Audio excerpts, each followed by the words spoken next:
connect this to Facebook Live right now. That's where a lot of people wanted to watch it. So we're having some technical issues, but so bear with us for like 2 minutes while I try this again. So what the question I had asked for these people is, Kevin, is of his clients, which are, you service a lot of different clients for your accounting and bookkeeping, correct? Correct. Yeah. So we mostly work with, small 1 to 10 employee companies, but there are all sorts of different industries. So, you end up with, some construction folks, they're still working. Others have been shut down. So like the city of Austin closed down all construction. So we have a contractor who works down in Austin, and her business just got stopped. Interesting. Because they haven't shut down all contractors locally. I know that. And new home builders, does that go for builders too? Like, it's interesting because I was talking with a gentleman that works for the state yesterday, and the state has issued a kind of an order, but it's county by county and maybe even city by city that they can kind of write their own rules, so to speak. So, and I personally hope that we keep as many people working as we possibly can, because that's only going to make this whole impact worse. Yeah, for sure. Gosh, I don't know why this thing is not working. I'll keep trying on it, but we can just go ahead and start. So we respect these people's time. So tell us a little bit about who you are, what Capstone does, and the services that you provide, to kind of give a framework about how this little meeting came about, and some of the, full disclosure, you are what I would call my CPA, handle our bookkeeping, and have been really proactive with keeping us up to date on everything that's rolling out for small businesses. So tell us a little bit about what you guys do. Yeah, so Capstone, what we focus on, I'm really trying to be a complete set of services, a suite of services for small businesses and individuals. So that encompasses accounting and bookkeeping, tax planning, tax preparation, financial planning, both business-wise and personal, as well as investments and insurance advisory services. So, just what's kind of led into this conversation is, with all the changes, people are going, what do I do with my taxes? When do they due? What's going on in all these different areas? And so I'm getting a lot of questions from my clients. They're concerned. So we said, let's try to get out in front of this a little bit, find out what's in the stimulus bill, for example. What does it mean if I don't file my taxes by the 15th? Try to get information in those areas and get that back to all of our clients, so that hopefully, because the more we know, at least what the next couple of steps might be, the less fear and anxiety we're all going to have, and the more successful we're going to be at just kind of getting through it. So it's a little bit of us. Got it. And so as you're kind of taking in information, what are some of the most important aspects that you can touch on that for sure after you've been able to look at the bill and what they're rolling out? For this on Steve. Let's let it kind of time in. We have a troubled internet connection here right now. Is that better? Yeah. Okay. So in regards to what we know now, in regards to the stimulus, what do you know about it, and what are the key points that we can take away as families and as businesses or independent contractors? Okay. And there's a lot of information in that area. So there's been several bills. 3 bills have been signed so far, and there's a 4th one that they're talking about. The intention of all of these bills basically is to keep cash in people's hands to keep life moving forward. Because if all of that comes to a screeching halt, which is happening, we'll have a much more significant economic issue than we would if we can keep cash in people's hands and keep people employed. So there are 2 bills early on that were focused mostly on people who were sick, or had to take care of somebody who was sick, or maybe they had to leave, they couldn't go to work because they had to take care of a child. And so those are mostly administered through like extended paid family leave or extended sick leave. So those are going to be employer administered programs. So if anybody's impacted in that fashion, and they're still working, but maybe they, the employer said, hey, you can't come to work, or they can't get to work because they're sick, they can apply for some of this extended sick leave, which I think is up to 10 days. And those things can help a little bit. Then there's also expanded unemployment benefits. So the unemployment benefits were expanded to be on top of the traditional benefits that are available. They've also expanded it in historically, independent contractors or self-employed could not apply. They weren't eligible for unemployment. I believe they've expanded this additional unemployment to allow independent contractors and even the self-employed to apply for that. If anybody is you own your own corporation, like Steve, you own your own corporation, you're an employee of your corporation, you actually are eligible to apply for unemployment insurance. So the unemployment piece is one way of keeping money in the households. The third is really elements within this, it's called the CARES Act. And I've been focusing mostly on the SBA loan programs within the CARES Act. There's a bunch of different provisions, but there's two primary programs there that I'm seeing our customers be interested in. And one is the Paycheck Protection Program, and the other is the Economic Injury Disaster Loan Program.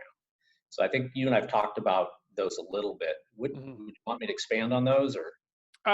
Definitely, because I think it's relevant to, I think there's going to be a group of people here now that are independent contractors or business owners, and people who are neither, right? They're maybe an employee, but that benefits them because, again, you touched on that point.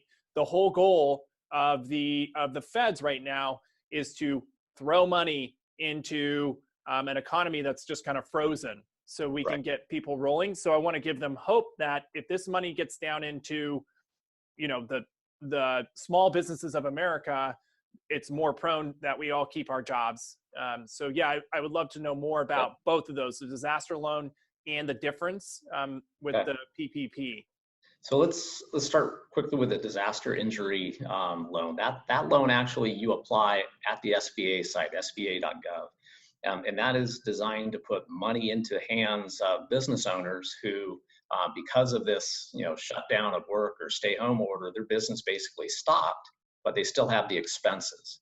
So it's a program that's been in existence for a long, long time, and basically every state in the union is now part of this particular disaster. So you can go online to the SBA, you can apply for that loan. The amount of the loan is going to be a function of the information that you provide in your application. So they'll ask you for various financial information. It is credit score underwritten to a certain extent, but they've apparently relaxed some of those criteria.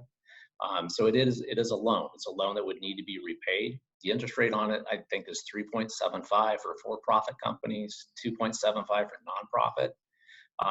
And if you apply for it, during the application process is an important component. You have the opportunity to ask for, it's an emergency grant of up to $10,000. I don't know, and again, they'll calculate that and let you know. But check the box to accept that grant. Those funds will be advanced to you, and that initial advance amount does not ever need to be repaid, even if you ultimately don't get approved for the overall loan. So it's a program that is, for somebody who needs, I need some working capital now, it can be a really good program. So, it's got to be repaid. It's not going to be forgiven. You have to do a personal guarantee. So it has some of those kinds of traditional lending scenarios, but it'd be a really good program for small businesses. And small businesses is anybody under 500 employees. It includes the self-employed, independent contractors, all of those different types of businesses as well. I was going to ask you a quick point. I mean, didn't mean to cut you off. So if you don't have a corporation, let's say you're a sole proprietor or a small LLC, you are your own thing, right? In the gig economy, there's a lot of those. They can apply for that disaster relief loan. And that's one question. Question two is that facilitated through the states and the feds are just backing that and giving the states the money? Okay, so great questions. First one is yes. If you're an independent contractor, self-employed, sole proprietor, you can apply for that economic injury disaster loan. And that program is administered directly by the SBA, not through the states, not through local banks. So you'll apply at the SBA. I was on a conference call with them earlier today, and they'll underwrite it. They're supposed to get back to you within 3 to 4 days.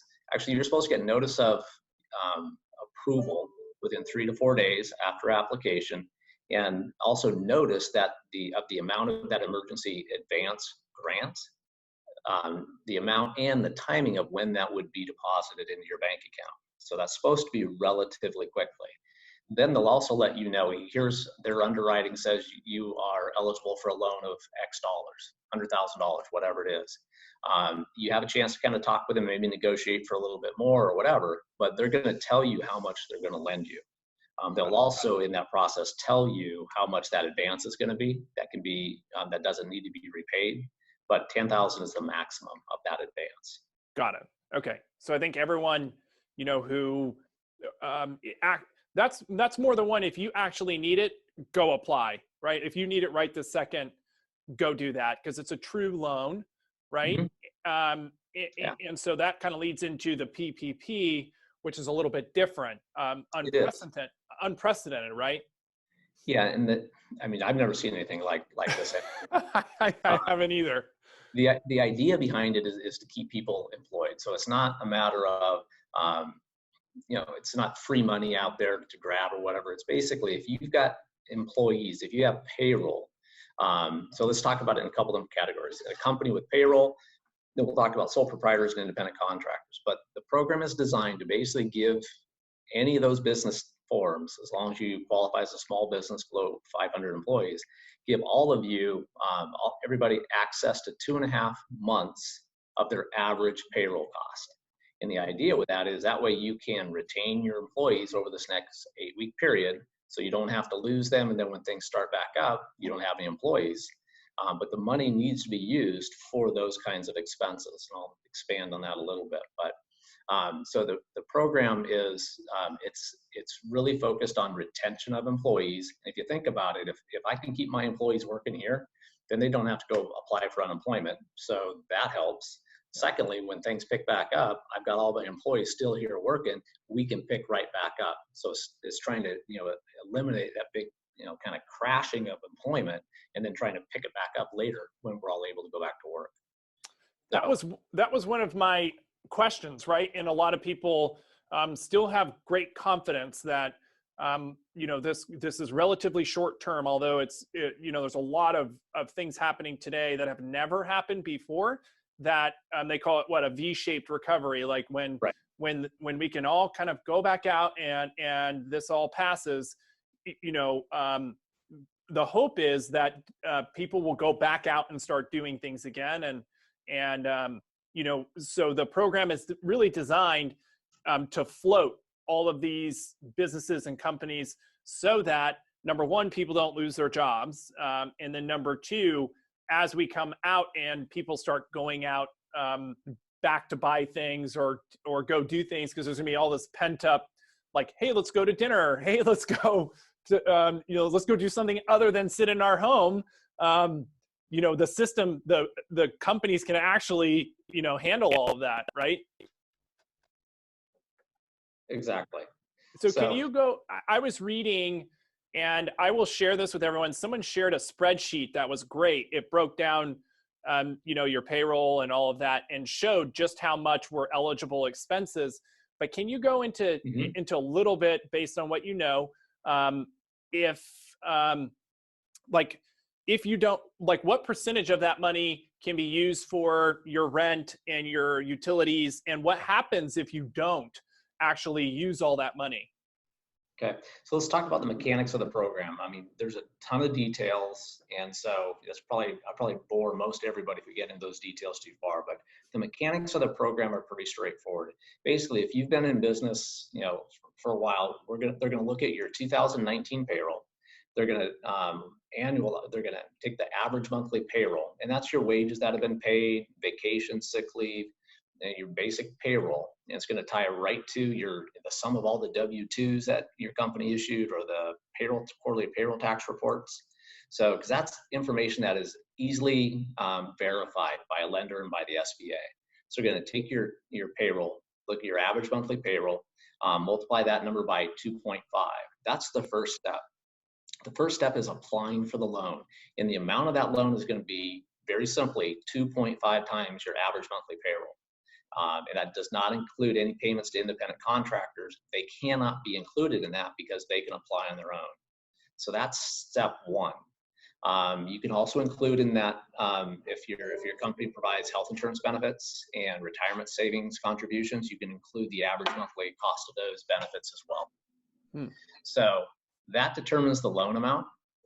Then once the loan is funded, that starts a measurement period for the following 8 weeks. During that 8-week period of time, you're just going to measure how much you pay for payroll costs, rent, interest expense on loans, on business loans, and utilities. Those are the primary categories that fall into qualifying costs. And to the extent that you're qualifying, so the sum of those qualifying costs for that 8-week period of time, you'll go in and actually go to the next step and create an application to the lender to have those costs forgiven against the loan balance. So there's a limit to, let's say you're going to have, you got $10,000 of costs that you're going to, of qualifying costs. The max, there can only 25% of those, or $2,500 in my example, would be used to cover non-payroll costs. Now, if you spend more, if you have more non-payroll costs and you can't get your entire loan amount forgiven, the unforgiven amount of the loan turns into what I found out today. It's going to be a 2-year loan, not a 10-year loan. It's a 2-year loan at 1% interest, fixed rate. So, and you can have that interest deferred for 6 months and not forgiven, or so the loan will still accrue interest if you're not making the payments, but you don't have to make any payments for 6 months. So that's the 2 steps of that program. One really quick thing here: applying for this loan is really hard. I know of one lender right now that has a website up and running, and that's B of A. And the only way that you can apply it with B of A is if you have a pre-existing commercial or business lending relationship and banking depository relationship. If you use your personal B of A credit card for business, you're not going to be able to apply through there. They've really just restricted it to existing business clients. Got it. So we can, if you got questions on the application process, let me know. We can talk about that. Yeah, there was actually 2 questions regarding that specific. One about the disaster loan, which I was wondering too. Is it for businesses that have had their revenue stopped completely? Like, do you have to actually prove that you you have no income coming in, or can you, if you can prove like reduced income, would you qualify? Yeah, it's not a matter. It's not a matter of your income stopped. What they're trying to do is say, okay, if this disaster had not happened, you would have had enough cash flow to meet these various expenses. Well, since it did happen, what expenses were you not able to meet? And that's what the loan is intended to help you, is to bridge you through. Okay, because this happened, now I can't meet $50,000 of expenses. Okay, great. $1,000. So when you apply, when you go through the application, it's not going to tell you how much the loan amount is. You're going to give the SBA the information. They're going to go do their underwriting, and then they're going to get back to you, let you know the status of your application, the status of that grant, that advance up front, and also what the loan amount is. And so they'll apparently call you and let you know what that is. Got it. And the next question was, where can you obtain or apply for the loans? So from what I understand, you pulled the Paycheck Protection Program application off the SBA website, right? Correct. Yep. Got it. And so be careful, guys, because there's 2. I immediately, a week ago, went and applied, but I applied for the wrong one. I should have called Kevin first. And so I went and applied for the disaster loan thinking, oh, this is the right product, but it wasn't. So, you got to download the app. Steve, can I share my screen for a minute? I'll show the application. Sure. So okay. So this is the form. It'll say Paycheck Protection Program Borrower Application. That's what you want to find And you'll also see the form number here is 2483. Notice this revision date. The one that I've been using was earlier, and it's changed a little bit. I don't think it's going to be a problem, but if you haven't filled out the application, you want to fill it out, go to the SBA site, make sure you get this form, and make sure you has this revision date of April. Basically, it was revised last night. So that is that component. So that's key. So I'll also attach that for people too, if they want it. So the key points is if you're a sole proprietor, or 1099 employee, or you are determining your income, and it's not coming from a W-2 salary, you are eligible for unemployment benefits and help if you really need it. And then these both, well, the disaster loan can help the 1099s and independent contractors. The PPP is if you have actual employees on salary. Actually, not independent contractors and sole proprietors can apply for the PPP program as well. Oh, wow. They're Okay. going to report most sole proprietors don't take payroll. They just take a draw or distribution, and that's fine. What you're going to have to do is have some way of supporting your self-employment income. So if you're an independent contractor and you get 1099s, you had 1099s for 2019 that added up to $75,000, that's what you're going to use for your wage. You would divide that by 12, and that would be your average monthly wage or payroll for purposes of the calculation. Got it. Sense? Well, that's great news. I did not know that. So Yeah, everyone write that down. Yeah, so that's true for independent contractors, sole proprietors, and that's why if you run a business where you hire a lot of independent contractors, you cannot include them in your payroll numbers for the loan application because they can apply for them on their own.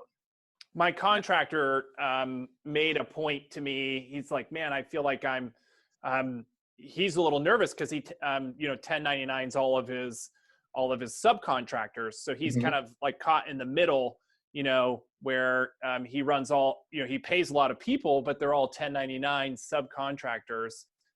So, just kind of pay attention to that. 2019. So someone asked a very specific question. How would you do it if you were 1099 in 2018 and you were S Corp in 2019? I think you just averaged 2019 is what I gather, right?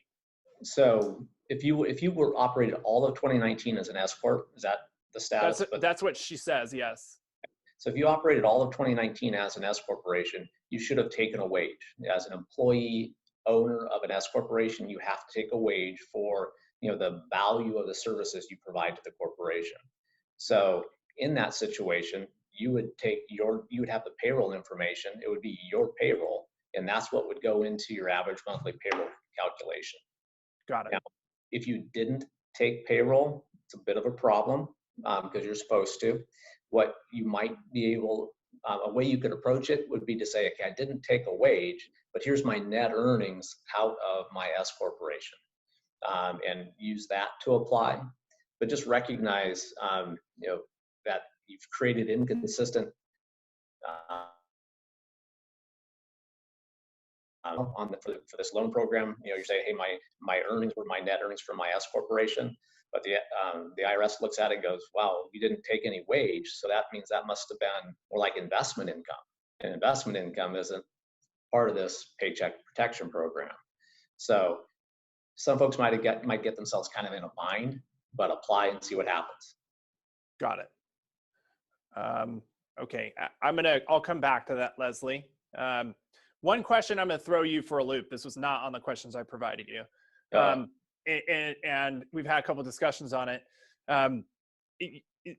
In regards to the withdrawal from a 401k, do you feel that you researched that a little bit enough to kind of just give the general idea? Because this is important. I'm going to share this with not just business owners, right? And I want my, people who, I want it to be relevant for them too. And if they're in rough times and unemployment's not cutting it, this is a big program that they launched. Yeah. So basically what they did is they relaxed the restrictions over early withdrawals and actually loans from a 401k. So Under the new provisions, you can withdraw up to $100,000 from a 401k. I'm assuming this would apply to an IRA as well. And you would not have to pay that 10% early withdrawal penalty. It does state you got to certify that the reason you need the withdrawal is because of this COVID-19 virus, health issues, you were sick, or it just caused economic hardship, whatever it might be. So you do have to certify, but it's basically the administrators of your 401k plans will accept your word for that. And then it gives you 3 years to pay it. The withdrawal is still going to be subject to income tax, but it gives you 3 years to pay that income tax.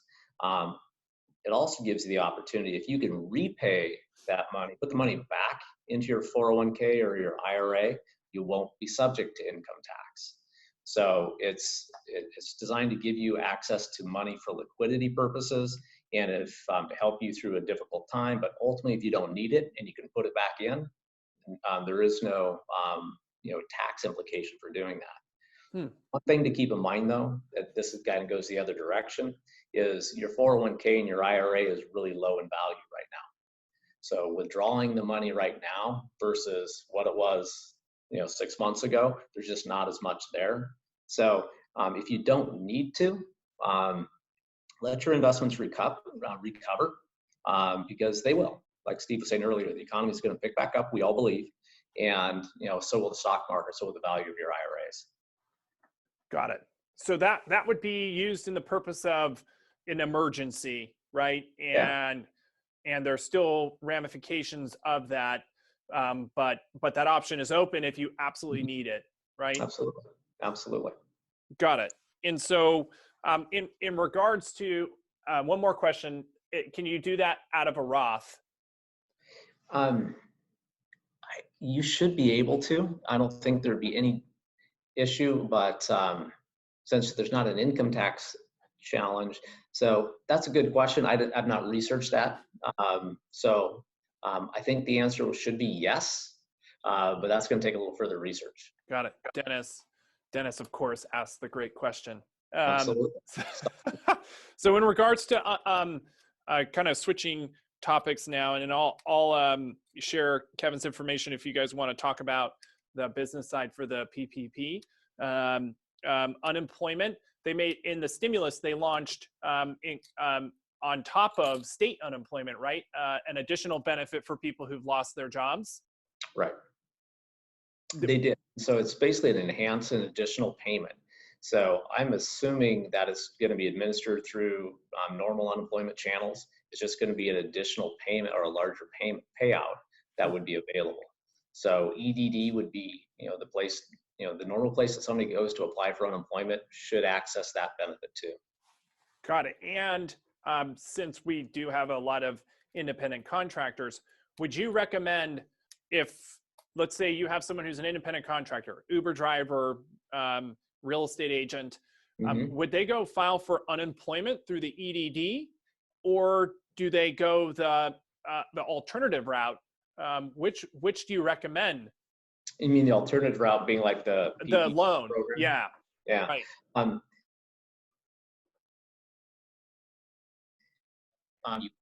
So first of all, you can't really do both. If you go and apply for unemployment and then you go back and apply for this PPP loan, but you didn't have any qualified payroll because you're on unemployment, it's not, that won't work. That loan will need to be paid back. So there are two different avenues, and it's really a matter of somebody's circumstance. If they go, hey, I know I'm not going to have any, my business just died, my independent contractor business just died, I'm going to go apply for unemployment to get some money coming in and then pick it back up. Or if you think I need something to help just simply bridge my business, then the PPP program might be a better option for you. So got it. Okay, and so in the feds, what was that amount that the increased unemployment? What was it, $600 on top of? I don't recall the number, Steve. Actually, you probably have it sounds like you have a better pulse of that. I think it was 600. So yeah. You got state unemployment plus an additional 600.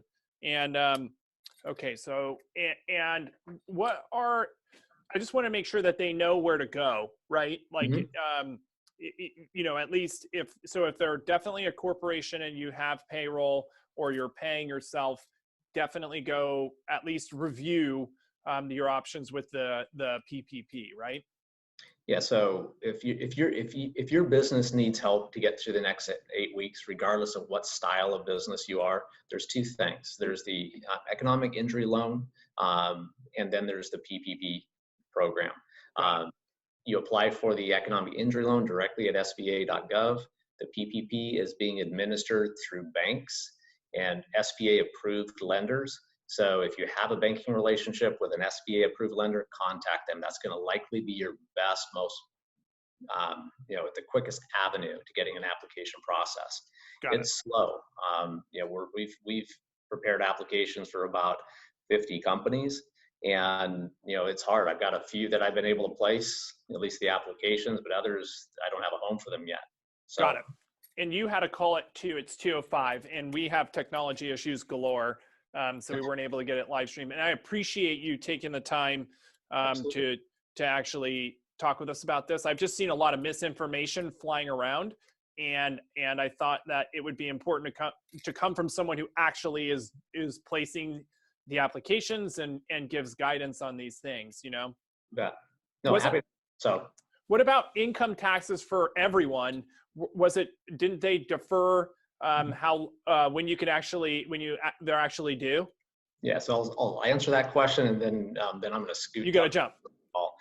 So basically, the deadline for filing taxes for 2019 and payment of tax liabilities has been moved to July 15th. Woo! State and That's federal. a great way to end the call, yeah?